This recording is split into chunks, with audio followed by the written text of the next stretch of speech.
Mano, afinal de contas, e o Depay? Vale a pena? Ganhou mais um título? Não vale? Eu acho que tem valido a pena demais, apesar dele ser realmente muito caro. O Corinthians ganha a Supercopa do Brasil, aí tem a premiação da Supercopa, e aí a gente pensa o quê? Boa parte dessa premiação vai pro Depay, certo? Pior que sim. O que acontece? No Campeonato Paulista, o Depay, ele meio que ganha praticamente toda a premiação. Na Supercopa do Brasil, não é exatamente tudo. Na Copa do Brasil, muito menos. O que ele ganha na Copa do Brasil, perto do que vale o prêmio, é quase nada. Aqui na Supercopa, pra quem tiver dúvida, pra quem for curioso, cadê? Eu tenho até aqui a informação. Olha só isso aqui. O campeão da Supercopa leva 11 milhões e meio de reais. Se o Corinthians levantar a taça, levantou. Entra na conta o bônus de 4 milhões e 700 mil para ser pago ao Memphis Depay, o melhor contrato da história. E aqui, o mano posta isso aqui, meio que fazendo piada, falando que, nossa, olha que contrato de merda, olha o tanto que tem que pagar. E, cara, tem que pagar porque ganhou título, né? Então, sim, é muito caro, mas o meu ponto aqui é que eu acho que se a passagem do Depay termina hoje, a gente olha para ela como uma passagem bem positiva, uma passagem que deu certo, e eu acho que já dá para dizer isso. Eu acho que o custo do Depay já funciona. É claro que não dá para cravar que com certeza essa vai ser uma boa passagem, porque ainda não terminou, e você nunca sabe o dia de amanhã, vai saber, amanhã o cara faz uma cagada aí que caga em tudo e que muda tudo, tá ligado? Mas se, por exemplo, termina hoje, eu acho que daqui a alguns anos a gente olha para essa passagem como muito positiva. E eu falo o seguinte, eu falo daqui a alguns anos, porque é natural do ser humano, não só no futebol, mas na vida, conforme o tempo passa, a gente vai esquecendo das coisas ruins e normalmente vai ficando só as boas, e basicamente isso é a nostalgia, é você esquecer do lado ruim, e meu Deus do céu, que saudade da época da escola, tá ligado? Então eu imagino que todos os momentos que foram questionados, os momentos mais de crises ali, que ele foi meio colocado, sabe, contra a parede, isso vai ser esquecido porque o saldo tem sido bem positivo. Então, é verdade que ele ganha bastante, é verdade que tem muita coisa no Corinthians, tem muito dinheiro lá que a gente não sabe exatamente pra onde que vai. O Corinthians tem agora uma dívida de mais de 2 bi de reais e é grana pra merda, mas o Depay em si, a contratação dele, eu acho que ela é bem sucedida, apesar da muita grana. E aí eu falo do impacto dele, não só jogando, não só sendo ali um cara de mídia, mas também sendo um cara que aparentemente é muito gostado pelo elenco. Tá tendo até agora a parada dele chamarem ele de chefe, e aí tem essa músicazinha que tem viralizado bastante, do Deixa o Chefe Balançar. Deixa o chefe o quê? Olha só. E ele se amarra também, né? Isso aqui eu acho uma parada muito foda. Às vezes a gente vê o cara europeu vindo aqui pro Brasil, igual no caso dele, holandês, o cara até vem, mas ele vem como se estivesse prestando um favor do ponto de vista que, tipo assim, cara, eu tô cagando. E o Depay, durante alguns momentos, parecia um pouco isso. Parecia que a Holanda importava pra ele mais do que o Corinthians, mas ele também tem conseguido fazer grandes coisas no Corinthians. Então aqui ele felizão com a torcida.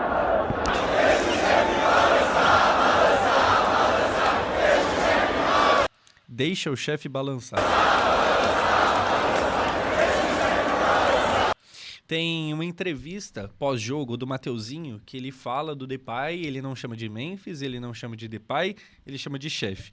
Parece que o elenco gosta muito dele, parece que ele é esse cara visto como uma autoridade, como um cara que já é experiente e tal, é um cara mais rodado, tem uma carreira maior do que todo mundo que tá no Corinthians hoje e tal. Enfim, cara, apesar de ter sido uma movimentação bem das arriscadas, você trazer um cara desse, excelente pra ser cortina de fumaça, né, porque tá tudo dando errado, ó, mas ó o Depay aqui. Mas mesmo assim, eu acho que é um saldo muito positivo, eu acho que é muito bom, mesmo que ontem ele tenha jogado muito mal.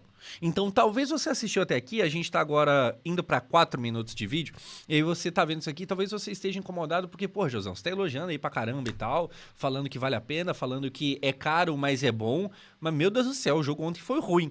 E se você pensa isso, eu penso junto com você não tá errado não, tá? O Depay ontem realmente jogou mal. Só que aí eu gostaria de lembrar que no Paulistão ele foi bem, o Corinthians foi campeão, na Copa do Brasil ele foi bem, fez gol na final, e se o Corinthians ontem conseguiu ganhar a Supercopa do Brasil é porque ele ajudou na Copa do Brasil. Mas sim, realmente ele jogou mal. Inclusive, eu posso até abrir aqui na Flash Score, e não, por incrível que pareça, isso aqui não é uma publicidade, eu só vou realmente usar aqui. Cara, se você pegar pra ver a nota de todo mundo que jogou ontem, do lado do Flamengo, olha só, vamos abrir aqui o jogo, formações, olha só, nota individual de cada jogador, se você pega no Flamengo, Flamengo, o pior jogador foi o Carrascal, porque ele fez a cagada de ter sido expulso, então é o pior. Tirando o Carrascal, a gente tem o Varela, que eu tinha percebido que tinha jogado mal, mas 5.9, tipo assim, jogou muito mal, né? E fica ainda pior quando você vê que ele tirou uma nota tão baixa como essa aqui, e olha que ele nem tomou cartão nem amarelo. Então, assim, foi um jogo terrível. Agora, quando você olha pro lado do Corinthians, a média é muito maior do que a do Flamengo, até porque o Corinthians ganhou, e de 2-0. Mas olha só que curioso, o Depay é a pior. Literalmente não tem ninguém. O Hugo Souza, por exemplo, teve mais nota. Sei lá, o André teve mais nota do que o Depay. O Depay ontem, ele faz uma partida bem abaixo, ele chega a fazer aquele gol, depois de... ele perde uma e no rebote ele vai lá e faz, só que tá impedido. E aqui fica até informação, eu vi o pessoal da TNT comentando, eu não sei se foi confirmado, mas parece que naquele momento do gol que não foi validado do Depay, foi invalidado por impedimento, parece que o VAR não estava funcionando. E aí você deve lembrar que, primeiro que eles não mostraram na transmissão traçando linha, e foi muito rápido, né? Foi um gol que foi invalidado, assim, em tempo recorde, ficou uma parada meio esquisita e tal. E aí, aparentemente, pelo que eu vi falarem ali, parece que o VAR estava desligado na hora. E aí você pode pensar que, tipo assim, mas tá vendo lá, tava querendo ajudar o Flamengo. Cara, se o Flamengo tivesse feito gol também, teria tido o mesmo problema. E aí ontem eu acho até um dia difícil pra você falar, lá, tá vendo, tá querendo ajudar o Flamengo, porque teve o Carrascal, que eu acho que foi bem expulso, mas, cara, é um lance bem, sabe, é bem raro. Você vê acontecendo uma parada de vai pro intervalo e depois expulsa, enfim. Foi uma coincidência, foi um erro ali e tal. É esquisito a velocidade que foi, né, dado como impedida aquele gol, mas o gol não valeu, então o Depay tem uma nota ruim, mas eu acho que o desempenho dele no geral é muito bom. E eu falo aqui também desse impacto extracampo. Então, cara, sempre vai ter a questão ali do quanto ele ganha, e eu acho natural, eu acho saudável que tenha. Ontem ele não fez gol, mas ele fez algo mais importante, ele farmou aura. Não é mais importante, mas mesmo assim ele fez, olha só, ele bate o corpo aqui com o Léo Pereira, tira o Léo Pereira pra merda, ele cai igual bosta, e aí o Depay vai lá e faz o quê? Mete um muque aqui pra... Foda-se, tá ligando pra nada, tá ligando pra nada.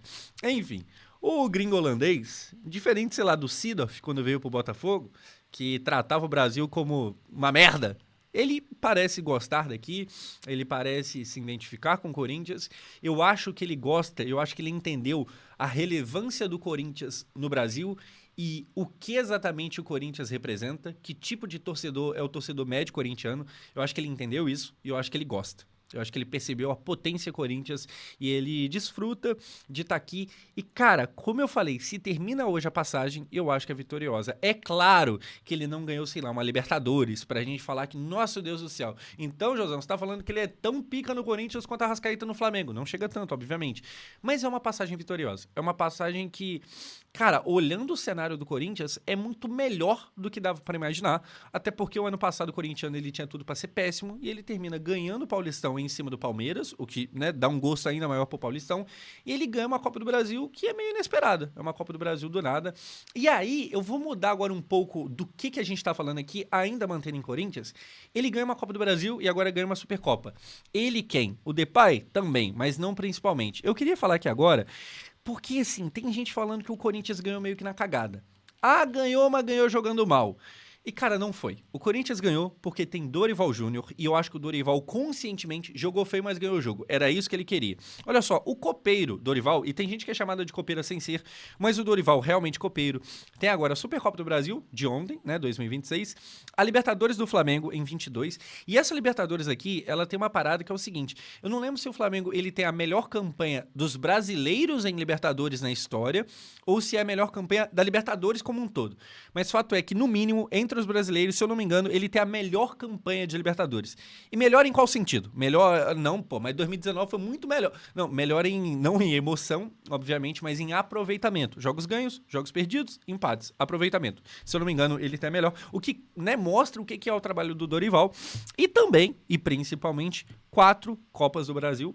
Eu acho que ele empata com o Felipão, acho que é isso, como os dois que mais ganharam esse campeonato. Enfim, eu vi gente falando que o Corinthians ganhou na cagada. Porque, ganhou é verdade, mas pô, mesmo estando come a mais, jogava mal, jogava pior, quem tinha a bola era o Flamengo, quem mandava no jogo era o Flamengo, e o Corinthians no máximo tentava contra-ataque. Sim, Mas era isso que o Dorival queria.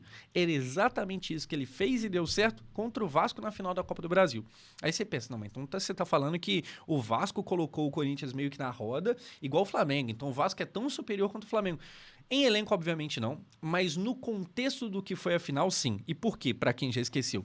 O Vasco foi pro primeiro jogo na Neoquímica Arena e todo mundo tinha medo, eu incluso, de, cara, não pode tomar goleada, porque senão acabou a final. Senão o segundo jogo vai ser à toa, senão o segundo jogo nem vale a pena.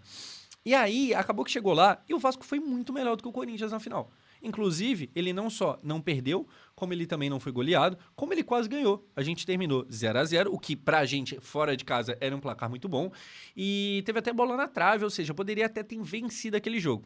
E, portanto, se dentro da casa do Corinthians a gente foi superior, num jogo que tinha tudo pra dar merda, e a gente voltou com um bom placar, o 0-0 era muito mais benéfico pra gente do que pra eles, o segundo jogo, em casa, no Maracanã, com 60 mil cabeças apoiando, o Vasco meio que reverteu a situação. Então o Vasco saía de azarão na primeira partida pra favorito na segunda. É claro que não era um favoritismo, meu Deus do céu, vai ser uma goleada pro Vasco, mas existia um favoritismozinho pro Vasco sim.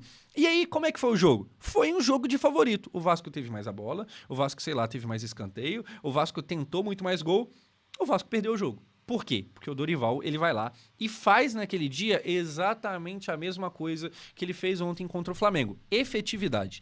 O Corinthians subia pouco, mas quando subia, levava muito perigo. O Corinthians ficou quase o tempo todo atrás, mas foi muito mais efetivo, foi muito mais prático, resolveu o jogo quando tinha que resolver. E aí, cara, é mérito do Dorival. Eu acho que você cair nessa de que, o Flamengo, é porque o Flamengo que deu mole, é porque o Dorival ganhou na estratégia. Então, se o Filipe Luís, sei lá, tinha um jogo mais vistoso e o Flamengo tocava mais a bola e jogava melhor, mesmo com um homem a mais, ou melhor, o Flamengo com um homem a menos, mesmo o Flamengo com um homem a menos, apesar disso tudo, no jogo de estratégias entre os dois técnicos, quem ganhou foi o Dorival. Não só no placar, mas no jogo de estratégias. Porque um queria vir dominar e ganhar o jogo, não conseguiu. Outro queria vir, se for pra jogar feio, a gente vai jogar feio, mas tem que ganhar. Ganhou. O Dorival leva melhor nessa. E aí, cara, eu até tava pesquisando algumas coisas aqui pra trazer pra vocês e tal, e eu achei um print de um jogo do final do ano passado, do Brasileirão e tal, do Dorival, Corinthians vencendo o Fluminense. Olha só que interessante isso aqui. Fluminense e Corinthians, mando de campo do Fluminense, Maracanã. O Corinthians vence. Esse print é dos 95 do segundo tempo. O gol do Mateuzinho, que inclusive daqui a pouco eu vou mostrar, o Mateuzinho deu uma mijada no Flamengo, que é o ex-clube dele, e principalmente no Paquetá, provocou e tal, daqui a pouco eu mostro pra vocês. Mas, cara, olha isso aqui, o Corinthians vence fora de casa o Fluminense no Maracanã. Baita resultado, né? Aí você vai ver os números, chutes, 16-2. 16-2. Chutes a gol, 4-1. Posse de bola, 62% a 38%. Placar 1-0 Corinthians. Dorival. O Dorival, ele é isso aqui. É um futebol mais feio mesmo, muitas das vezes, quando o cenário não é dos mais favoráveis, mas é uma parada que direto dá em bom resultado, dá em título, dá em resultado positivo. É claro que não sempre, porque aí também é querer demais, mas, cara, o Dorival é isso aqui. E funciona. Então, assim, respondendo pela terceira vez, o Corinthians ganhou na base da sorte? Não. O Corinthians foi com plano e venceu na base do plano. Outra coisa, outro tópico corintiano aqui que a gente precisava falar e daqui a pouco a gente vai pro Mateuzinho. Esse menino aqui é sacanagem. O tal do Breno Bidon, a gente falou bastante do Depay. O Depay fez gol na final da Copa do Brasil, então ele joga mal na Supercopa, mas na Copa ele vai bem. Mas esse menino aqui, ele foi mais importante ainda do que o Depay na Copa do Brasil. Ele acabou, ele destruiu o Cauã naquele drible, e aí o gol, o segundo, acontece muito graças a ele. O Breno Bidon é muito bom de bola. Eu acho que a grande questão nele é ver se ele vai conseguir ser constante. Eu acho que hoje ele faz mais uma vez, ontem no caso, uma boa partida. A nota dele nem foi tão boa, mas eu acho uma boa partida. Ele flertou ali com uma possível expulsão por causa de acúmulo de amarelo e tal, mas eu acho que joga muito bem, eu gosto muito dele, e eu vi, eu não lembro quem comentando aqui e tal, mas fez sentido, gostaria de dar o crédito, mas não lembro, falando que ele é a cara da base do Barcelona. Sabe aquele típico jogador meio Pedri, meio, sabe, jogador que surge ali no Barcelona? E no caso o Pedri não é de La Masia, tá? Ele veio depois do Las Palmas. Mas é a cara do que o Barcelona produz. Esse moleque é a cara do Barcelona, vamos ver se algum dia vai parar lá, ou se vai parar no Real Madrid, numa Premier Premier League da vida. Para isso acontecer, ele tem que conseguir ser constante. Constante no sentido de não dá para jogar bem 2, 3 jogos e depois mais 2, 3 sumir. Ele tem que continuar jogando bem, porque é basicamente isso que define quem é mais ou menos de quem é realmente bom. Mas, cara, pô, muito promissor esse moleque. E agora, falando ali do Mateuzinho, pra quem não viu, o Mateuzinho, ele provocou legal, fazendo o quê? A jogadinha do Paquetá. O Paquetá chegou, tem a dancinha dele, e aí depois do jogo terminar, o Mateuzinho, que é ex-Flamengo, mas hoje joga no Corinthians, meteu essa aqui, ó. Mateuzinho aqui brincando com a torcida. Sacaneando o Paquetá. Mateuzinho sacaneando o Paquetá. Vou te falar, acho bem legal. Aí a gente pode ver se não tem um quê de ingratidão, porque ele é ex-Flamengo e tal, mas ele saiu meio que pela porta dos fundos. Mas esse tipo de provocação eu acho muito legal. Eu sou o tipo de pessoa que gosta de provocação no futebol e ponto, tá ligado? É claro que, obviamente, hora ou outra, isso se volta contra mim, porque hora ou outra é o meu time que tá sendo provocado. Igual, naquela parada lá daquelas duas moedas, não sei se vocês viram, mas teve lá a postagem de pai e padrasto, e aí as moedas se invertiam entre o escudo do Flamengo e Corinthians, e aí, tipo assim, tava provocando quem? Tava falando eles dois, que eram padrastos e pais de quem? Provavelmente do Palmeiras, né, que é um rival comum entre os dois, rival do Corinthians porque é rival de estado e rival do Flamengo porque rivaliza ali nos principais títulos. Mas também pode ser entendido como uma provocação ao Vasco, que assim como o Palmeiras é rival do Corinthians em estado, o Flamengo é rival do Vasco em estado, e é o maior rival, e o Corinthians tem essa rivalidade mais recente com o Vasco, porque primeiro que eles acabaram de ganhar a Copa do Brasil em cima da gente, segundo que existe ali um histórico recente do Corinthians mais surrar a gente do que qualquer outra coisa. Então, a provocação bate na gente também. Mas aí, cara, se eu sou a favor dela, eu tenho que, no momento que ela me ofendeu, eu tenho que ficar quieto aqui, porque... Ah, não, mas não pode, é desrespeito e tal. Eu não vou muito por esse caminho do desrespeito no futebol, pelo menos não em base de provocação, tá ligado? Igual o Cauã Barros, que foi tirado pra merda pelo Breno Bidon, mas na Copa do Brasil, no jogo contra o Fluminense, ele pisa ali no escudo do Fluminense no Maracanã e tal, e tem muita gente que acha isso um absurdo, um desrespeitar o clube dos outros, que não sei o que. Cara, eu acho mó legal. Eu acho que o dia que acabar esse tipo de coisa no futebol, acabou tudo, tá ligado? Então, pô, quer provocar dentro de campo pode, fora de campo pode, quer fazer a jogadinha do Paquetá pode também. É claro que tem coisa que é foda, tipo assim, durante o jogo, o jogador do meu time vai lá, ele dá um tapa na cara do outro, aí realmente é uma falta de respeito, até com o próprio time, porque você vai lá e você é expulso, você caga no seu time. Então isso sim é foda. Agora, provocar de maneira saudável e tal, porra, vambora, é do jogo. Agora, pra não falar que eu não comentei, o Depay tem valido a pena, o Depay eu acho que tem sido um baita negócio e tal, mas a gente precisa falar de Lucas Paquetá. Lucas Paquetá, cara, que perdeu essa chance aqui no finalzinho do jogo, 48. A bola caiu no pé dele, quase que dentro da pequena área aqui. Ele chuta pra fora, ele chuta pra cima. Dominou ali, perde. Cara, assim, o Paquetá é bagre por isso aqui? Não, mas, cara, era muito um gol pra se fazer, era o típico gol que você não perde. Como eu falei no meu vídeo lá no canal principal, se ele faz esse gol aqui, nossa, o maluco ia colocar ele a ponto de camisa 10 da seleção brasileira, tá ligado? Só que aí não fez, então ele vai pro outro extremo, que é, meu Deus do céu, horroroso, não vale esse dinheiro. Ah lá, falei que não valia. Pra quem quer meio que zoar, pra quem quer provocar, a brecha tá aí, tá ligado? E aí a gente tem aqui o próprio Paquetá comentando, deixa eu ver se ainda tem o vídeo salvo aqui, ou eu excluí. Se eu excluí, eu fui burro. Eu acho que eu excluí. Pô, dei mole. Mas enfim, tinha o vídeo dele comentando ali o lance, e basicamente o que ele fala no vídeo é que realmente não dá pra perder. Ele fala que ele tava muito ansioso pra fazer o gol, escolheu a forma errada de finalizar, perdeu, não era pra perder, vida que segue, agora é meio que tentar, né, compensar de outras formas. A gente tem também o Felipe Luiz falando no pós-jogo, falando de, cara, não acho que o Flamengo está em crise, não acho que o Flamengo está jogando mal, acho que o resultado não tá vindo. No jogo do São Paulo, Flamengo e São Paulo, eu concordo que o Flamengo foi superior e perdeu, e ali eu não sei, e aí é incapacidade minha mesmo, não é nem que, tipo assim, não, o Crespo não tem essa capacidade, é eu que não sei avaliar se ele tem ou não. Eu não sei se no caso do jogo do São Paulo, se foi tão caso pensado quanto o Corinthians, porque pra mim, o Corinthians ter jogado pior, mas ganhado, é muito estratégia, é planejado, não é cagada. O São Paulo eu não sei te dizer se é a mesma coisa, mas fato é que o São Paulo venceu. O Flamengo, ele realmente, ele se porta como time superior, ele quase sempre é o time que... É tipo você vai pegar pra ver um jogo do Barcelona na La Liga contra time merda. O Barcelona vai ficar com a bola quase que o jogo todo, porque todo mundo sabe que o Barcelona é melhor. Nem sempre ganha, né? O Flamengo tá meio que nessa. Eu acho que os resultados do Flamengo ainda não são isso tudo. E perder mais um jogo, e, né, nesse caso, mais um campeonato, é quase ali uma obrigação de voltar à realidade. A gente tem aquele vídeo, acho que eu tenho até aqui salvo, olha só. Um vídeo que viralizou muito do cara falando, o seu time... Caso você não seja Flamengo, o seu time não é o PSG, o seu time não é o Chelsea, o seu time não é... Olha só aqui. 10 anos e 10 meses. Esse é o tempo que o Vasco da Gama não ganha do Clube de Regatas do Flamengo. Isso aqui foi o primeiro jogo do Flamengo no ano, com o time principal, ganhou do Vasco. Realmente, o Vasco, porra, desde 2023 sem ganhar dos caras é foda. Mas... A diferença, gente, não é só técnica, não. Fisicamente, é um time profissional contra o time amador. Lembrem-se, o seu time não é o PSG. O seu time não é o Bayern de Munique. Encarar esse Flamengo, que com um jogo na temporada, com 9 dias de treinamento, apresenta condição física absurda, é um problema pra qualquer time. Pô, o Flamengo ontem tava uma murrinha dentro de campo, viado. O Flamengo tá numa nhaca danada. Arrascaeta, nossa... Nossa, mas devagar, tá ligado? Time sul-americano. O seu time não é o PSG. Então... Dito isso, o Fluminense ganhou, o São Paulo ganhou e agora o Corinthians também.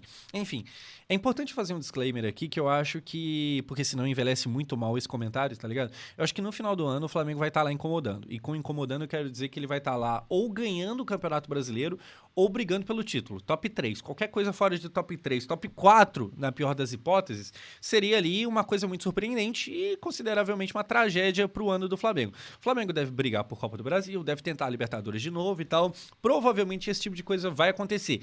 Mas por enquanto não tem esse domínio tão grande assim não. Eu acho que o elenco é muito bom, o resto, o resultado ainda não é isso tudo. E o Corinthians, assim como o Fluminense fez, assim como o São Paulo fez, força o Flamengo a olhar pra si e pensar que talvez tem que pisar um pouco no freio, porque calma lá, não é o Real Madrid, não é o Bayern de Munique. Enfim, o Corinthians ganha com mérito, acho que ao final do ano o Flamengo vai estar lá enchendo o saco também, mas existe o mérito do Corinthians e pra falar, para terminar aqui, sobre o Depay, muita gente brinca que a passagem dele seria mais ou menos isso aqui, ó, tem esse videozinho aqui, ó, Memphis no RH após mais um gol. E ele meio que roubando, ele catando dinheiro. Apesar disso aqui, apesar dessa piada e tal, eu acho que tem dado certo. Eu acho que se volta no tempo, tem a opção cancelar essa contratação e ela nunca existir, isso não deveria ser feito. Tem dado bom. O Corinthians tem rendido mais do que o esperado. Ontem ele nem jogou tão bem, mas é mais um título para a conta do homem. O cara aparentemente meio que atrai isso. É claro que assim, o Corinthians tem uma dívida enorme, o dinheiro lá é uma bagunça, tem 2 bi que tem que ser pago em dívida, na verdade mais de 2 bi. Mas o Depay em si parece ter sido um dos bons. A gente vê de vez em quando gringos vindo pro Brasil, não dando tão certo, não gostando tanto. O Depay, por incrível que pareça, por mais que seja muito caro, eu acho que é um bom caso de sucesso. E aí tem que ver como é que vai terminar essa passagem dele. O que você pensa? Comenta aqui embaixo. É nóis, valeu. Até o próximo vídeo. E comente se você tá gostando, novamente, desse tipo de formato aqui, comentando as coisas e tal. O da semana passada, muita gente gostou bastante. A gente vai continuar aqui se vocês estiverem gostando, demorou? Eu sou o Josão, se inscreve aqui no canal.